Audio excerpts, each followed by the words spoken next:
Shalom, salam sejahtera untuk kita semuanya. Bertemu kembali bersama dengan saya, Pendeta Daniel Siswanto. Kita akan melanjutkan pelajaran sekolah sahabat kita.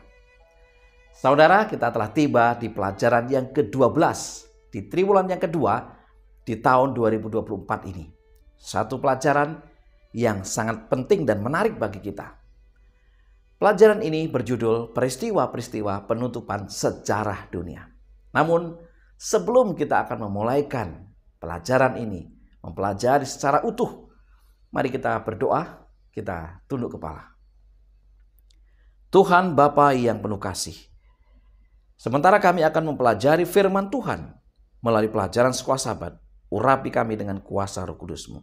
Berikanlah kami hikmat, akal budi, kepandaian di surga, mampu memahami dan mengerti akan firman ini. Berkati pemirsa dimanapun berada. Dalam nama Yesus kami berdoa. Amin.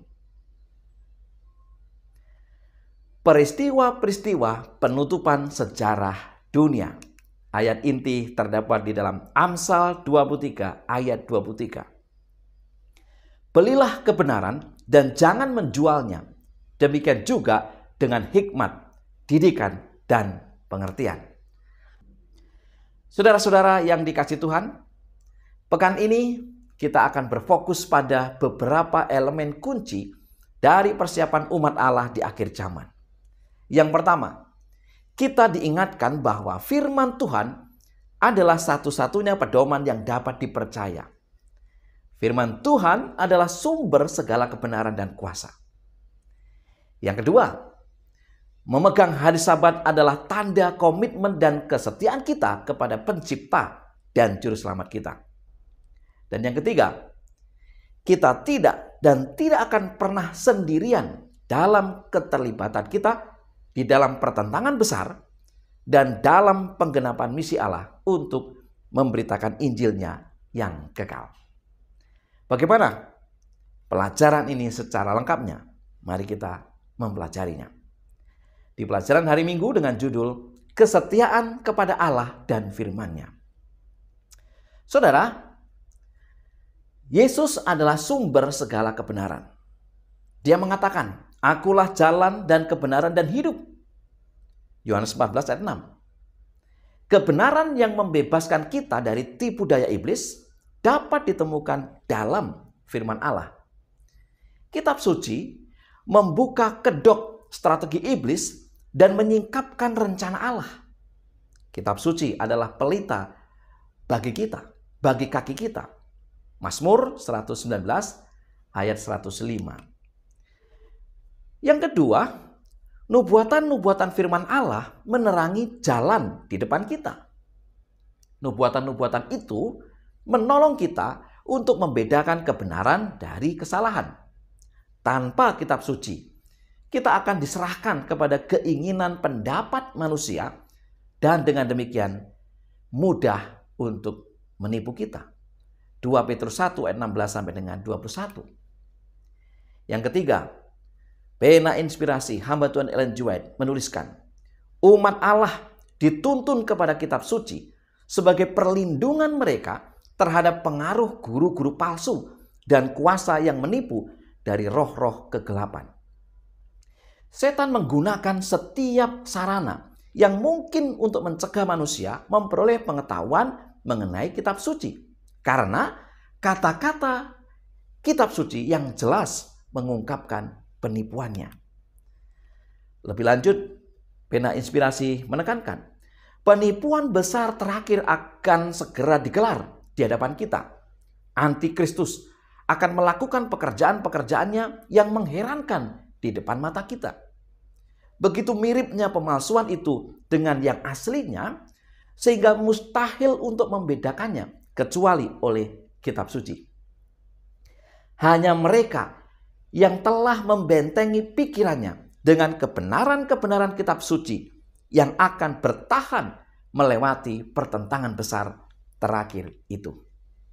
Akan datang ujian, penelitian yang mendalam kepada setiap jiwa. Akankah saya lebih menurut kepada Allah daripada kepada manusia?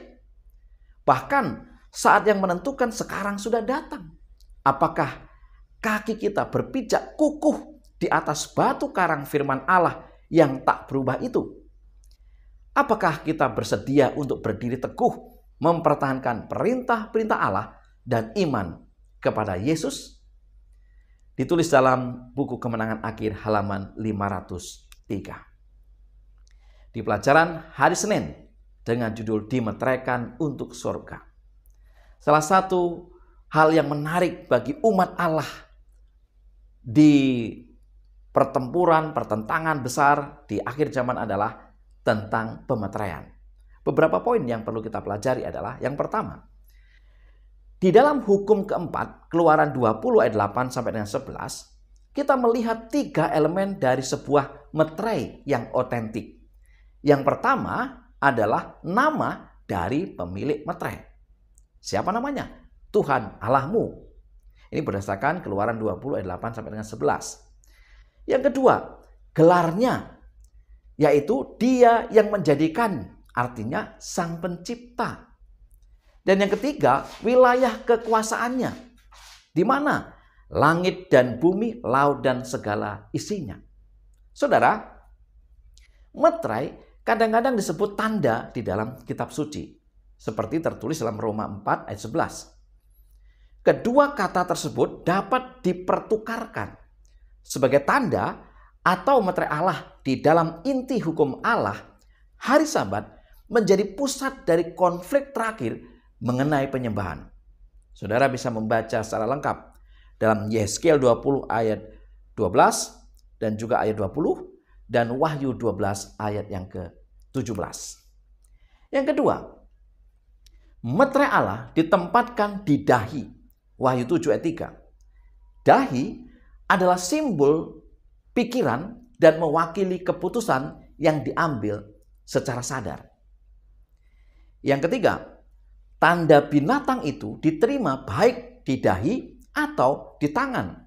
Wahyu 13 ayat 16. Yang menunjukkan bahwa orang-orang diyakinkan secara intelektual dan dengan pilihan mereka sendiri menerima kebohongan iblis, atau sebagai alternatif mereka menyesuaikan diri dengan penyembahan palsu agar tidak dibunuh.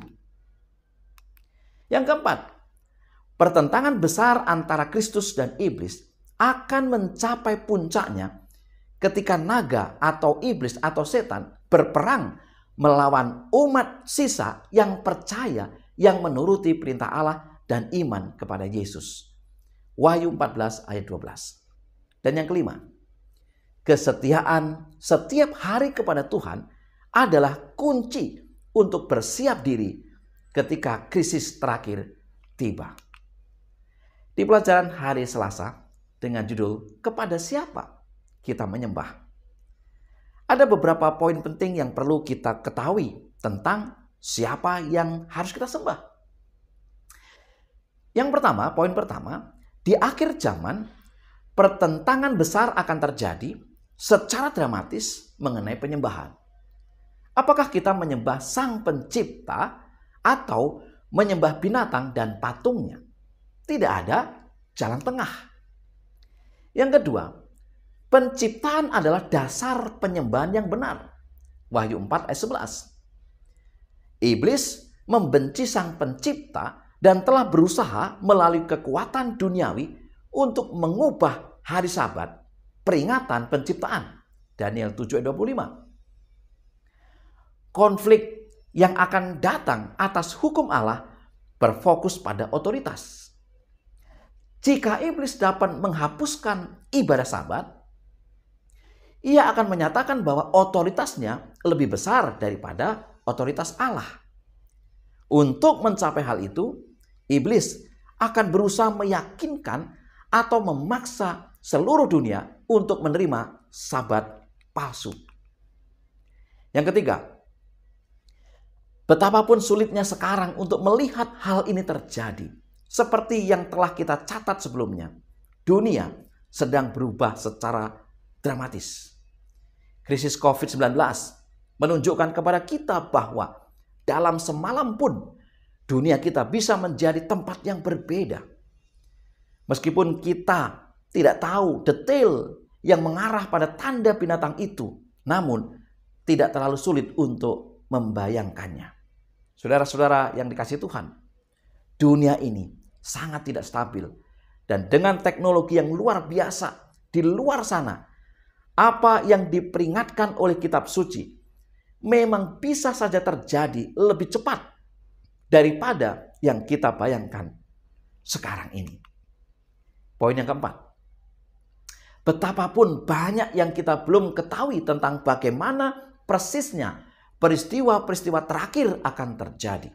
Seharusnya tidak terlalu sulit untuk membayangkan penganiayaan di akhir zaman, mengingat kerusakan umat manusia, korup, haus kekuasaan, dan penuh kekerasan. Hal ini menunjukkan betapa mudahnya peristiwa-peristiwa akhir dapat terjadi. Itulah beberapa poin yang penting sehubungan dengan krisis yang terus berlanjut di akhir zaman ini. Di pelajaran hari Rabu, hujan awal dan akhir. Apa yang dimaksudkan dengan hujan awal dan akhir ini? Yang pertama, pencurahan Roh Kudus pada hari Pentakosta dengan penuh kuasa melancarkan hadirnya gereja Kristen. Kisah Para Rasul 2 ayat 1 sampai dengan 4, ayat 41 sampai dengan 47. Hanya 120 orang percaya yang berkumpul untuk berdoa, tetapi doa membuat perbedaan yang dramatis. Dengan cepat, gereja menambahkan ribuan orang percaya. Bahkan sejumlah besar imam menyerahkan diri dan percaya.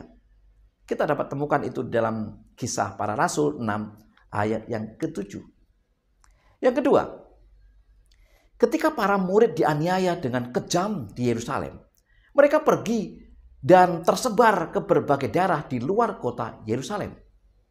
Mereka menjelajah seluruh negeri itu sambil memberitakan Injil. Dicatat dalam Kisah Para Rasul 8 ayat 4. Gereja-gereja didirikan di seluruh Yudea, Samaria, dan Galilea. Kisah Para Rasul 9 ayat 31. Bahkan Paulus setelah pertobatannya, ia memberitakan Kristus ke seluruh dunia Mediterania.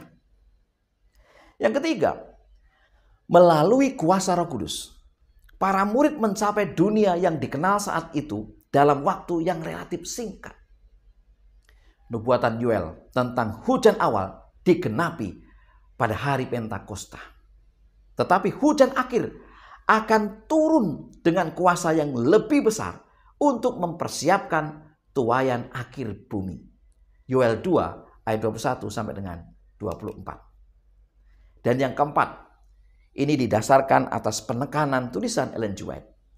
Sebagaimana hujan awal telah diberikan dengan kecurahan Roh Kudus pada pembukaan pekabaran Injil yang menyebabkan benih berharga itu bertumbuh, demikian juga hujan akhir akan diberikan pada penutupannya untuk mematangkan tuaian.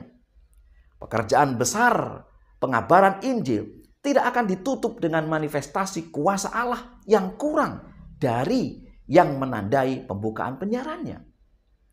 Nubuatan-nubuatan yang telah digenapi pada pencurahan hujan awal, pada pembukaan penyiaran Injil, sekali lagi akan digenapi pada hujan akhir, pada penutupan penyiaran Injil itu.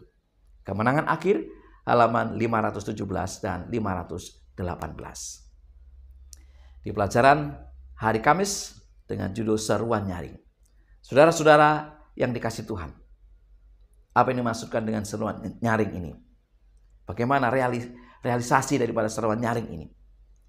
Dalam Matius 10 ayat 1 dikatakan, Yesus memberikan kuasa kepada murid-muridnya atas pemerintah-pemerintah dan penguasa-penguasa alam maut. Dia mengutus mereka dengan kuasa ilahi untuk menjadi pemenang dalam peperangan antara yang baik dan yang jahat.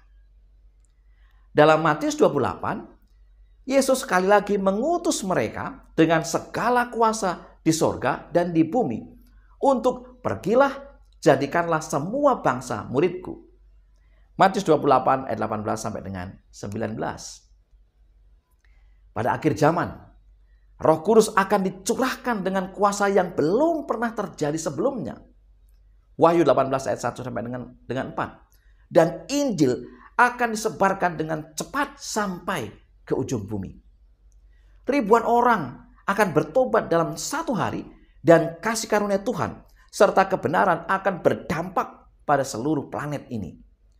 Dengan cara ini, dunia akan diperingatkan dan Injil serta pengharapan yang ditawarkannya akan disebarkan ke seluruh dunia. Saudara-saudara yang dikasihi Tuhan, seperti malaikat-malaikat dalam Wahyu 14, malaikat ini yaitu Wahyu 18 ayat 1 sampai dengan 4 melambangkan para utusan manusia. Malaikat ini menyatakan kemuliaan Allah secara penuh sehingga menerangi seluruh bumi. Kembali hamba Tuhan Ellen G. White menuliskan, pekerjaan besar pengabaran Injil tidak akan ditutup dengan manifestasi kuasa Allah yang kurang dari yang menandai pembukaan penyiarannya. Nubuatan-nubuatan yang telah digenapi pada pencurahan hujan awal pada pembukaan penyiaran Injil sekali lagi akan digenapi pada hujan akhir pada penutupan penyiaran Injil itu. Hamba-hamba Allah dengan wajah yang diterangi dan bersinar dengan pengabdian kudus akan mempercepat penyiaran pekabaran dari surga itu dari satu tempat ke tempat yang lain. Melalui ribuan suara amaran itu akan disampaikan ke seluruh dunia.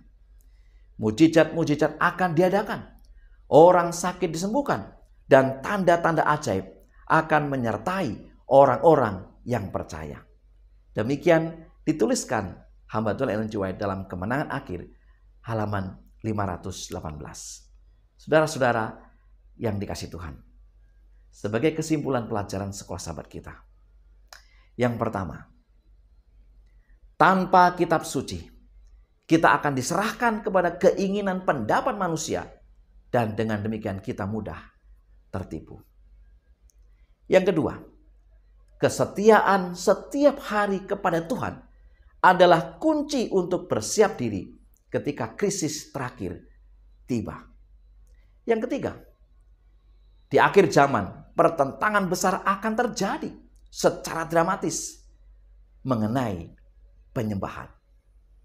Yang keempat, nubuatan-nubuatan yang telah digenapi pada pencurahan hujan awal pada pembukaan penyiaran Injil sekali lagi akan digenapi pada hujan akhir pada penutupan penyiaran Injil itu.